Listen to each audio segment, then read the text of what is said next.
Saludos a todas y todos. ¿Cómo están? Qué gusto darles la bienvenida a una sesión más de la asignatura Historia. Soy el maestro Alberto Trejo. Espero que en estos días estén aprovechando la oportunidad de estudiar en esta modalidad a través de Aprende en Casa. Recuerden mantener la sana distancia, lavarse las manos con agua y jabón durante 20 segundos y usar el cubrebocas de manera correcta. Al cuidarnos a nosotros mismos, cuidamos a los demás.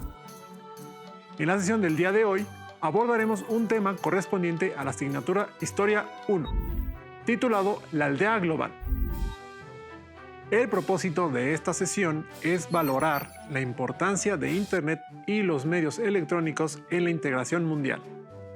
El uso de la web y de los medios electrónicos ha permitido la conexión global de la información, así como el acceso a todo tipo de conocimiento de una forma más rápida.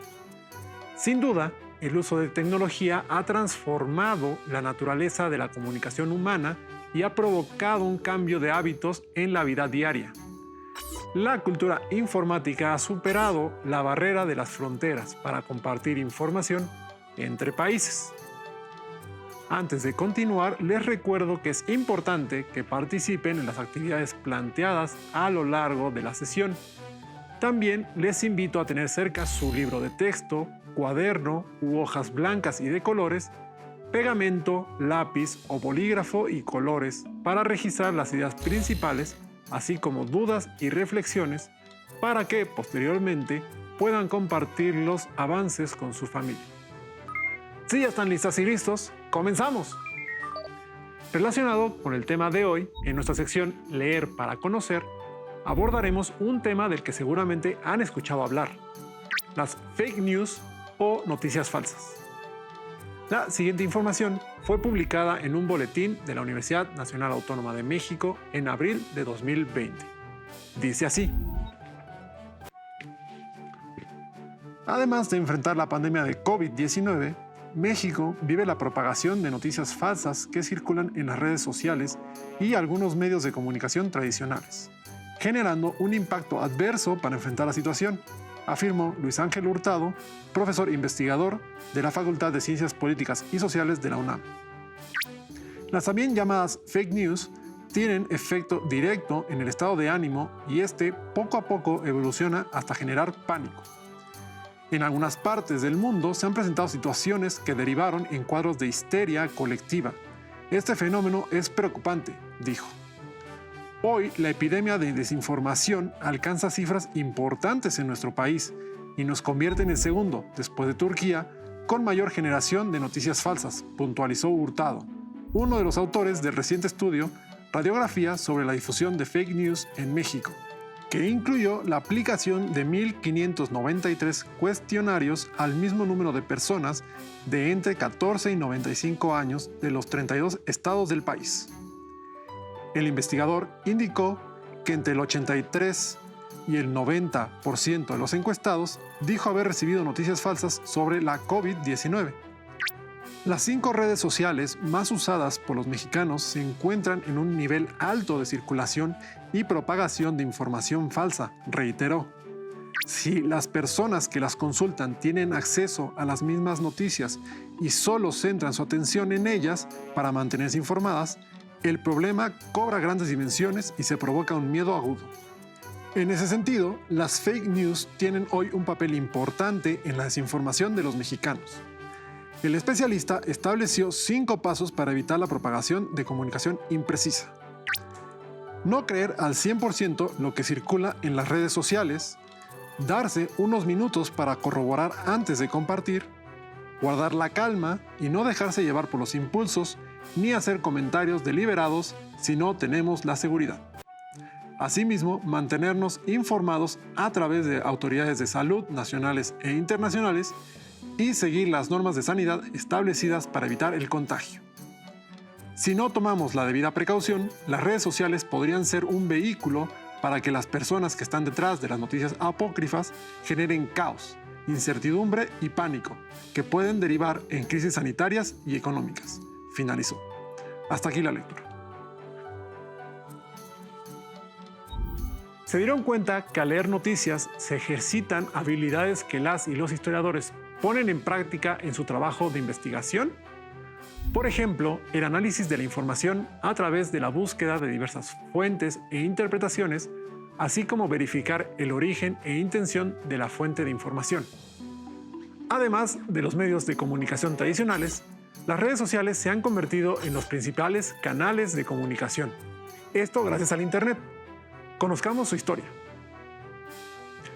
El Internet tiene la edad de algunos de sus padres o abuelos. Ese conjunto de redes de comunicación al que llamamos Internet hizo su aparición en 1969, cuando un grupo de científicos de una universidad de California, en Estados Unidos de América, conectaron 4 computadoras para intercambiar paquetes de datos entre ellas. El proyecto fue financiado por el Departamento de Defensa de los Estados Unidos de América en el marco de la carrera espacial y la Guerra Fría, pues estaba muy interesado en encontrar nuevas formas de transmitir información a la distancia, sin que fuera interceptada por los enemigos. Así, 4 meses después de que llegara el primer viaje tripulado a la Luna, 2 computadoras separadas físicamente se vincularon por primera vez en una red. Pero ese Internet era muy distinto al de hoy. Estaba diseñado para conectar computadoras, no personas. En realidad, fue hasta 1981 cuando se inventaron los protocolos de control de transmisión y de Internet, que son un conjunto de reglas que rigen la comunicación entre miembros de una red. Fue entonces que el Internet tomó la forma que conocemos actualmente. Esos protocolos, que son la base del Internet, son de acceso público y cualquier persona puede aprender a usarlos. Por ello, las y los usuarios fueron incorporando nuevas maneras de utilizar esa tecnología, modificando sus funciones y adaptándola a sus necesidades. Con el paso de los años, el mundo del Internet se volvió amplio y diverso, con distintas funciones. Por ejemplo, en 2016 se dio a conocer la historia de una niña de 12 años que, en Estados Unidos de América, diseñó una aplicación para teléfonos celulares que ayuda a enfermos de Alzheimer a reconocer caras de familiares, fechas y eventos importantes en su vida. Los teléfonos móviles y sus aplicaciones son hoy el contacto más cercano que la gente tiene con el mundo del Internet, sobre todo en contextos urbanos. Pero no siempre fue así.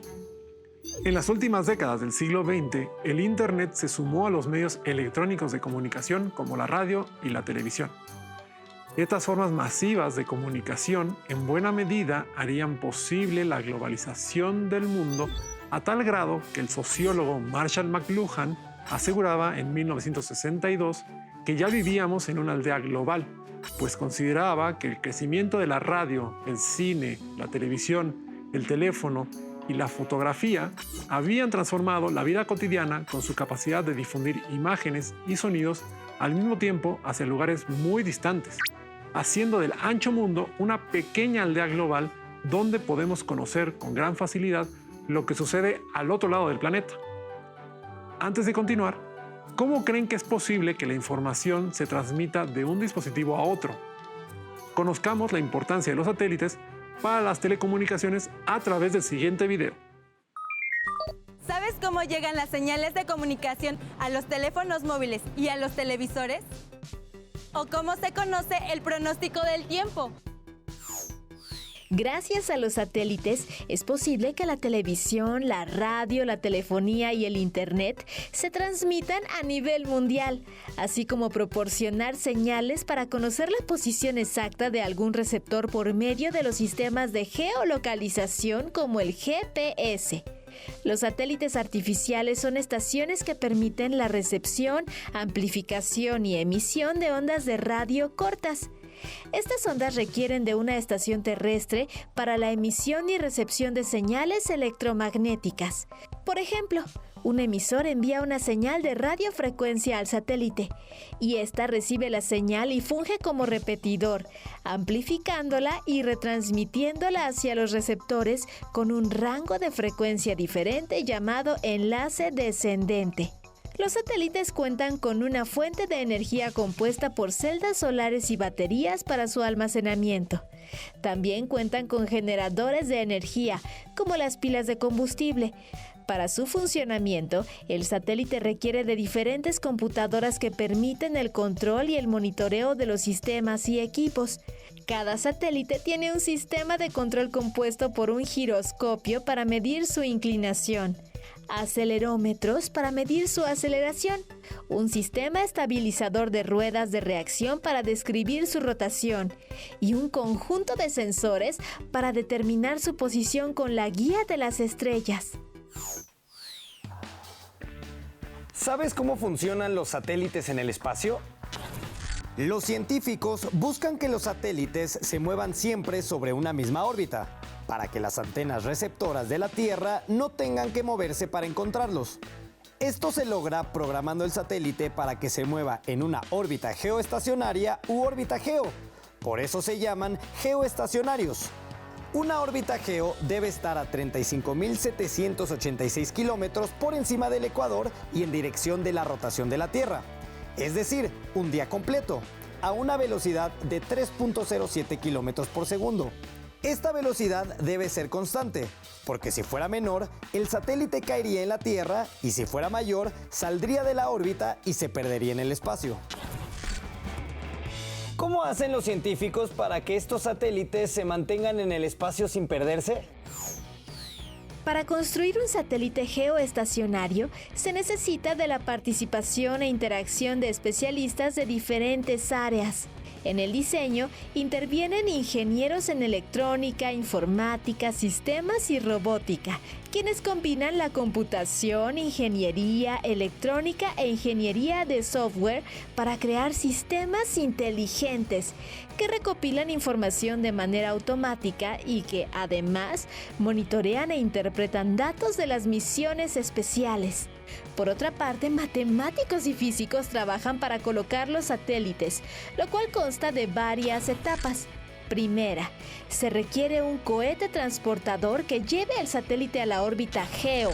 Segunda, los matemáticos y físicos calculan la velocidad de dicho cohete para colocarlo en la órbita circular de baja altura, a 300 kilómetros sobre la superficie terrestre. Tercera, los ingenieros toman en cuenta la fuerza gravitatoria y la fuerza centrípeta para que el satélite mantenga su órbita alrededor de la Tierra. Cuarta, la fuerza centrípeta proporciona la aceleración normal que modifica la dirección de la velocidad y obliga a los satélites a seguir la supuesta trayectoria circular. Quinta, el satélite se mueve en ángulo recto con la fuerza de gravitación que actúa sobre él. No hay cambio de rapidez, solo hay cambio de dirección. Sexta, el cohete que transporta el satélite cruza la atmósfera a través de todas sus capas.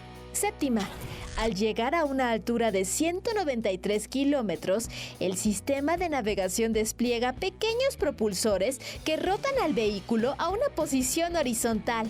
Octava, al llegar a los 700 kilómetros de altura, se suelta el satélite separándolo del cohete. Y novena, en un punto de esa órbita se encienden los motores, aumentando la velocidad del satélite para colocarlo en la órbita de transferencia. ¿Cuáles de los aparatos que utilizas requieren de los satélites para funcionar? Para los años 90 del siglo XX, la manera en que se intercambiaban información y mercancías a través de los territorios nacionales e internacionales en el mundo experimentó una gran transformación. Con la globalización, las fronteras dejaron de ser obstáculos para la circulación y el consumo de productos. Las empresas transnacionales comenzaron a dominar los mercados internacionales y el flujo de capitales entre países creció significativamente. Esta nueva forma de comercio y de producción de mercancías modificó las bases de la economía mundial. Esta forma de economía, en la que vivimos desde hace 3 décadas, ha requerido como nunca de formas efectivas de comunicación. Así fue como el uso de Internet se expandió, en primer lugar, en el ámbito de la producción. Antes de que las personas tuvieran acceso común y cotidiano a la red, las empresas comenzaron a utilizarlo para agilizar la forma en que funcionaban y su operación cotidiana se basó cada vez más en el acceso a Internet. Algunas transformaciones técnicas han favorecido estos procesos. como el reemplazo de los cables de cobre por los de fibra óptica, que son fragmentos de vidrio conductores de pulsos eléctricos, lo que permite transmitir mayor cantidad de información en menor tiempo. En la actualidad, muchos modelos de negocio de grandes empresas se basan casi por completo en su conexión a Internet. Por ejemplo, una marca de ropa española que en 2017 tenía más de 2.000 tiendas por todo el mundo, registra cada compra en su sistema en tiempo real. Procesa los datos de consumo y determina las tendencias del mercado, lo que define los colores y estilos en que se confecciona la ropa. Así, en 2 semanas, rediseñan un producto con base en las preferencias de las y los consumidores, lo que a otras marcas puede tomarle meses. El Internet ha reconfigurado la producción industrial, pero también otras áreas como la producción agrícola, pues sobre todo en países desarrollados, muchas herramientas de trabajo en el campo están conectadas a la red, como tractores que realizan actividades autónomas, sistemas de riego que determinan cuánta agua requiere una cosecha, o sensores que estudian en tiempo real las condiciones del suelo. Así se ha transformado la forma en que la humanidad produce sus alimentos.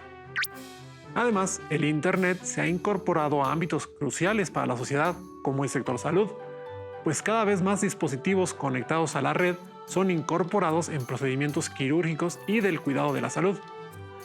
Y aunque estos son considerados importantes avances tecnológicos, el Internet está presente en el trabajo cotidiano de hospitales y clínicas que han mudado los expedientes de sus pacientes del papel a la pantalla, o que comunican a las y los enfermos con sus familiares a través de dispositivos móviles. En la actualidad, 9 de cada 10 empresas de mayor valor en el mundo no solo funcionan a través de sus comunicaciones digitales, sino que producen medios para que otros individuos y empresas tengan acceso a la red. Estos ejemplos muestran cómo el Internet y la digitalización de la vida y la producción en la era de la globalización han sacudido por completo la forma en que la humanidad crea nuevas cosas. Pero, ¿ha cambiado el modo en que las personas se relacionan? El sociólogo y economista Manuel Castells argumenta que el Internet es un instrumento que desarrolla, pero no cambia los comportamientos, sino que los comportamientos se apropian de Internet y por lo tanto se amplifican y se potencian a partir de lo que son. Este académico ve el Internet como un espacio donde los procesos históricos sociales, las ideas, valores e instituciones de la sociedad se expresan, por lo que el Internet no transforma el proceder de los individuos, sino que, por el contrario, son los actos de las personas los que cambian la red. La interacción de los individuos en la red global del Internet puede ser un factor enormemente favorable para la integración del mundo, a partir de la posibilidad de interactuar con espacios y contextos cuyo acceso era antes reservado a una pequeña parte de la población. Paradójicamente, los medios digitales que hacen posible esta comunicación se encuentran en una tendencia de privatización, dificultando que todas las personas tengan acceso a ellos. De acuerdo con datos del Banco Mundial, en 2017 el 51% de la población del planeta no tenía acceso a Internet. En México, apenas el 54% de los hogares tenía conexión a Internet en 2019, con una distribución sumamente inequitativa, pues en contextos urbanos, el 76.6% de la población mayor de 6 años tiene acceso a Internet, mientras que en contextos rurales apenas el 46.6% puede acceder. Tanto en nuestro país como en el mundo, la población que no tiene acceso a estas herramientas se encuentra en desventaja respecto de quienes sí lo tienen. Pero Manuel Castells ha señalado que incluso cuando una persona puede usar Internet, se encuentra con otros obstáculos. El de llegar a la información que requiere, procesarla y apropiarse de ella para transformarla conforme a sus necesidades. Esa capacidad de aprender a aprender, esa capacidad de saber qué hacer con lo que se aprende, esa capacidad es socialmente desigual y está ligada al origen social, al origen familiar, al nivel cultural, al nivel de educación. Es ahí donde está, empíricamente hablando, la divisoria digital en estos momentos. Uno de los cambios más importantes que la sociedad ha atravesado con la difusión de los medios electrónicos es sin duda en el entorno educativo, y más en estos últimos años, El Internet se utiliza para añadir información a los conocimientos adquiridos por parte de las y los alumnos en clase, con la gran cantidad de herramientas que existen como páginas, programas, juegos educativos, libros, infografías, entre otros. Al no tener fronteras, el Internet abre la posibilidad de que la educación no sea presencial, sino que desde cualquier computadora que se encuentre conectada a la red se pueden completar cursos académicos. En general, es una fuente de conocimiento, un medio de comunicación y de interacción social, que, sin duda, también tiene desventajas. Conozcamos algunas a través del siguiente video. En el mundo hay alrededor de 5.000 millones de teléfonos celulares y esta cantidad sigue creciendo.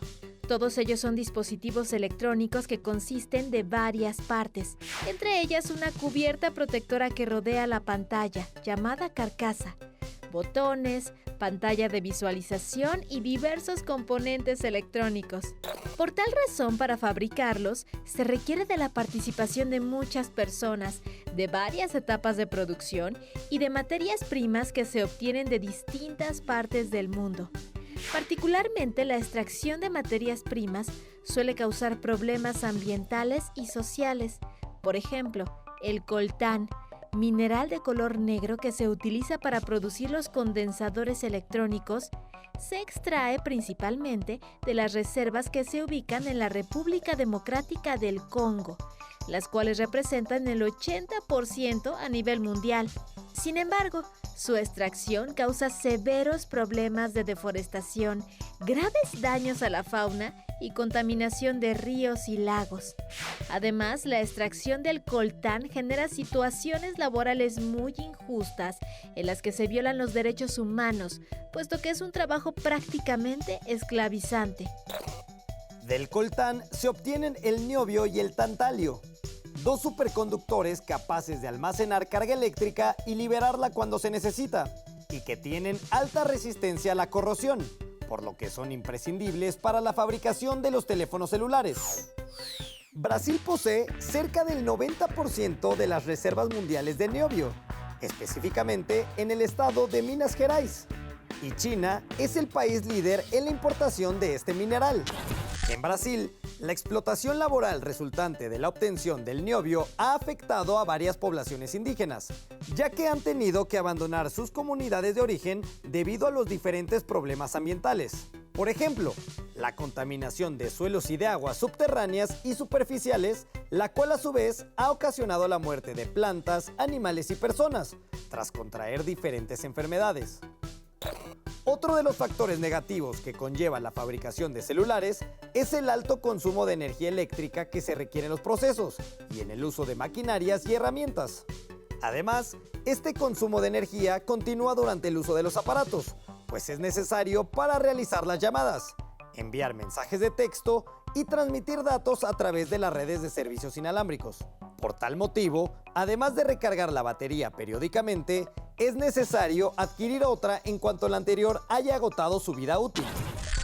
Cuando los teléfonos celulares dejan de funcionar, se desechan y se convierten en residuos contaminantes que contienen sustancias tóxicas y dañinas, tanto para el medio ambiente como para la salud de todos los seres vivos, y que, además, tardan cientos de años en degradarse. Tan solo en México se generan 411 toneladas diarias de basura electrónica, entre la cual se encuentran muchos teléfonos celulares. Aunque las telecomunicaciones y las redes sociales han conectado al mundo, además de las desventajas mencionadas en el video, también han abierto la puerta a infiltraciones maliciosas en las diversas plataformas, por lo que se debe vigilar qué información se comparte. Tenemos que aprender a balancear las ventajas y desventajas que tiene la interconexión mundial para prevenir robos de identidad, la propagación de contenido malicioso o inapropiado o estafas económicas.